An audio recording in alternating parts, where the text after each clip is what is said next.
مغرب مكان وباقي مازال مع التاريخ عنده ميعاد جدودنا وسلافنا خلاو باش نفتخروا احنا والأحفاد.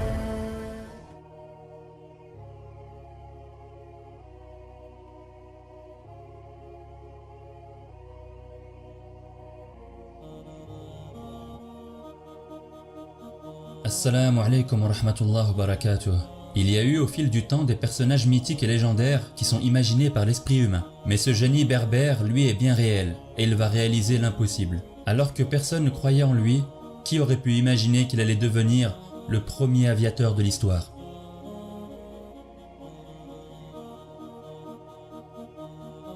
Les troupes musulmanes ont déferlé sur toutes les civilisations du monde connu, en Afrique, en Europe et en Asie.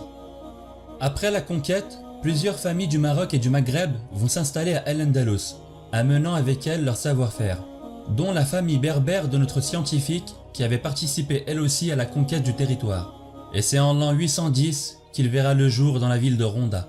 Dans sa jeunesse, il étudia un peu toutes les sciences. On sait qu'il travailla à organiser une manufacture de verre obtenue à partir du sable et de la roche. Un âge d'or débutera alors sous le califat de Abd al-Rahman II, un calife brillant qui portera la science à des niveaux inégalés. Tout comme le Maroc islamique a été fondé par Idriss ibn Abdallah, l'émirat d'Al-Andalus sera lui aussi proclamé par Abd al-Rahman Ier, le dernier descendant des Omeyyades, qui verra lui aussi sa famille se faire massacrer par les Abbasides.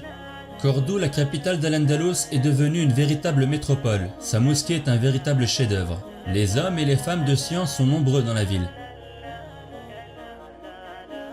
Ils vont commencer par traduire les œuvres des civilisations antérieures et ils bâtiront à leur tour leur propre science. C'est dans cet environnement que va prospérer notre héros. Longtemps sous-estimé par ses pairs, il sera néanmoins apprécié par Abd al-Rahman II qui l'invite souvent à sa cour.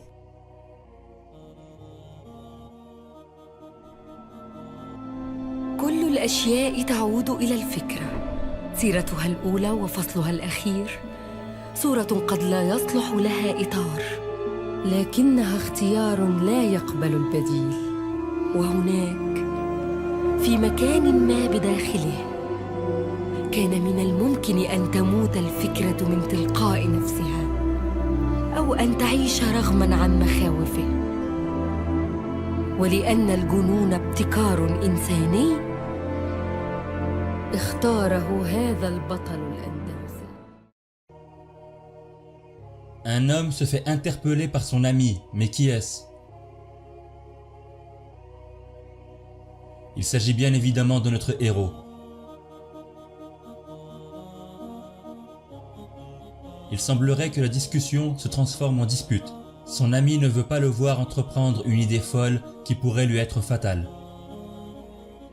Mais le scientifique refuse d'entendre raison et il le fait comprendre à son ami.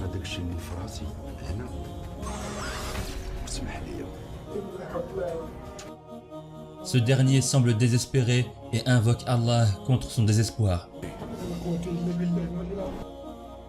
Notre scientifique est spécialisé dans plusieurs branches, la physique, la chimie, la poésie et l'ingénierie. Il est connu à travers l'histoire pour plusieurs de ses inventions. Il va étudier de près l'optique et la lumière. Son travail l'amènera à fabriquer des verres correcteurs pour la lecture des manuscrits.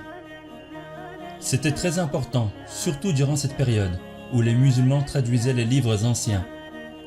Ces verres sont les ancêtres des lunettes d'aujourd'hui.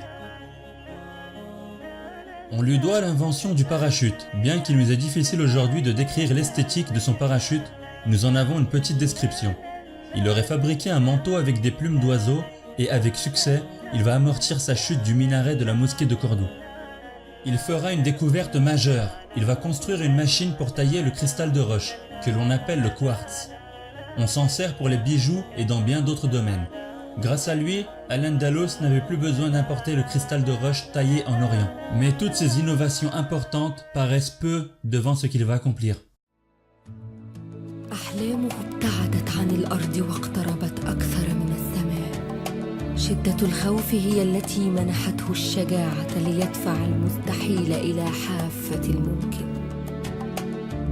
معرفته تخطت كل الأشياء، الموسيقى، الهندسة، علم الفلك والفيزياء. ومع كل ذلك لا يزال يحرك فضوله أساطير اختراق الهواء. البلور والمنقلة وساعة الميقات لم تكن وقتها مجرد اختراعات تنسب لنبوغه، بل كانت ترجمة لحقيقة ظنونه، حتى صار في القمر نفسه فوهة لم يملأها سوى اسمه: فوهة عباس بن فرناس. الحرير إذن هو السر؟ الخشب؟ أم أنه الريش؟ حلم في كهف بعيد داخله كان يعيش، ورويداً بدأت عيناه ترى الشمس. مر وقت طويل وهو يمني النفس، والقصة لم تكتمل بعد، فساعة اليقين كبوصلة مهتزة لا تدرك متى يحين الوقت. لكن الجيد في الأمر أنه لم ينسى الحلم ولم يتخلى عنه. الوقت فقط كان يجبره على التأجيل. لابد من فرصة لأخلو بحلمي أو أخلي الفضاء له. وشيء ما حينها قد يختصر الطريق إليه، قد يجمع الواقع بالمحال. فقط إن تمكنت من صنعي، فقط إن أطلقت العنان للخيال.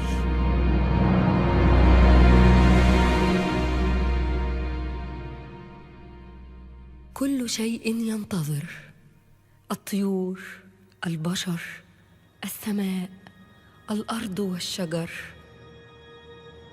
توتر بهدوء، الكل يترقب، والبطل يستعد، باقي على نهاية ظنونه ما يحرك فيه فعلا.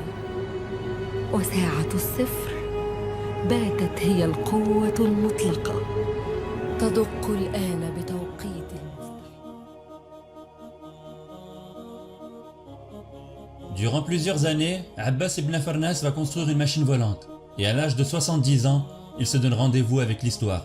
Il grimpe du haut du minaret de la mosquée devant toute la population de Cordoue qui l'a fait inviter, et qui sera témoin de sa folie ou de son génie. Au fur et à mesure qu'il s'avance, Abbas ibn Farnas se met à douter, mais il sait pertinemment qu'il se trouve devant un point de non-retour, la gloire au risque d'y perdre la vie ou la vie sans aucune gloire. Mais au moment de sauter, il se met à sourire, car en vérité, seul Allah peut le secourir.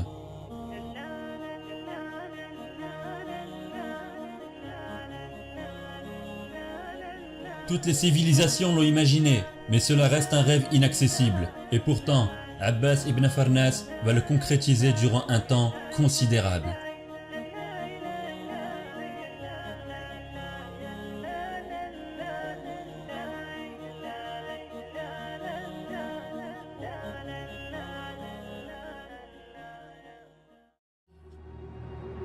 فحلمه كان يستحق أن يطير.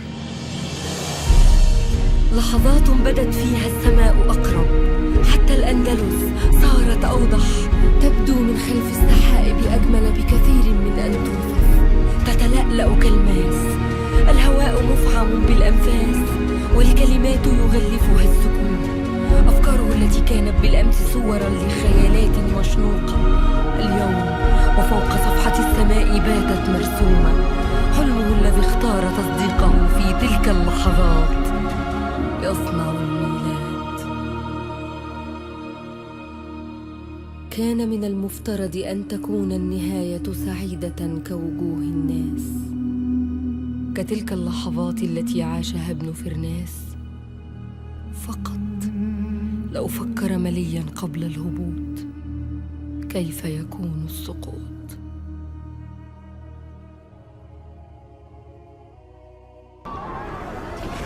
Au moment d'atterrir, il ne contrôle plus son appareil.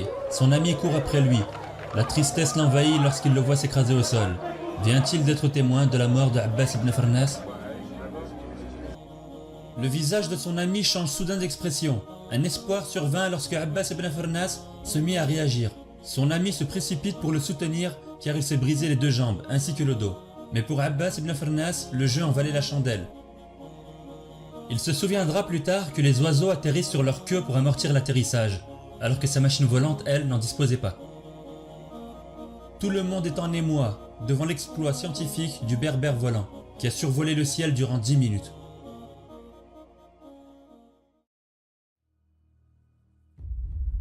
تحت إضاءة خافتة وعلى مقعد خشبي عتيق، رغم الألم ورغم الضيق، لا يزال ابن فرناس يتنفس، ولا تزال الرغبة داخله في ابتكار المزيد. القبة السماوية دليل آخر على عظمته، فحتى وإن أصبح الآن غير قادر على أن يبلغ السماء بجسده، فلتأتي السماء بأكملها عنده برسمه.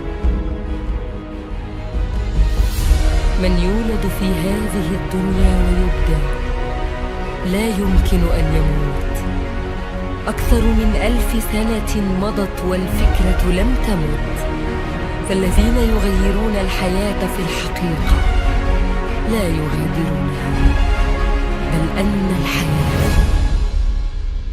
هي التي تغادرهم فقط.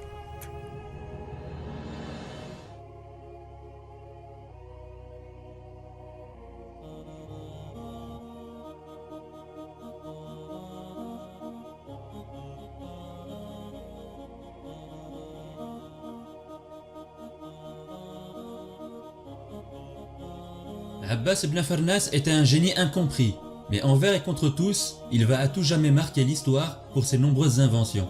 Il va réaliser ce que nul autre avant lui n'a jamais fait, voler tel un oiseau dans le ciel. Il deviendra ainsi le précurseur de l'aéronautique. Il meurt en 887 des suites des blessures graves infligées par sa chute.